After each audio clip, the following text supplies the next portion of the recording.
Daniel Stahl is a Swedish athlete specializing in the discus throw. He was born on August 27, 1992 in Sweden. He won the gold medal at the 2020 Summer Olympics with a throw of 68.90 meters ahead of his fellow countryman Simon Peterson. Daniel Stahl taking the gold to become the first winner of the event in history from his native Sweden. He was followed onto the podium by his Swedish countryman Simon Peterson, won silver, and Lucas of Austria, who scooped the bronze medal. He won the silver medal at the 2018 European Championships, where he was beaten again by Andros Gurgius. Daniel came back in the 2019 World Championships September 30 at Doha, Qatar, and was crowned world champion with a winning throw of 67.59 ahead of competitor Frederick Dacres.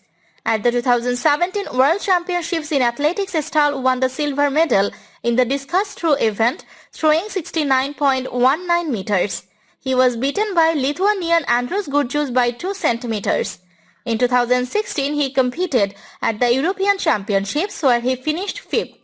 In June 2017, Stahl managed a throw of 71.29 meters in Sollentuna, setting a new personal best and improving the Swedish record set in 1984 by Richard Brook by 3 centimeters. Stahl's throw was further than any discus throw in the world since 2013. He won the discus throw on a new personal best 68.72 meters. It was also the new world leading throw of 2016, surpassing Christoph Harting's 68.37 meters from the Rio Olympics final. By the end of the year, it remained the number 1 throw in 2016. The day before, Daniel had also won the shot put on a new personal best 19.38 meters.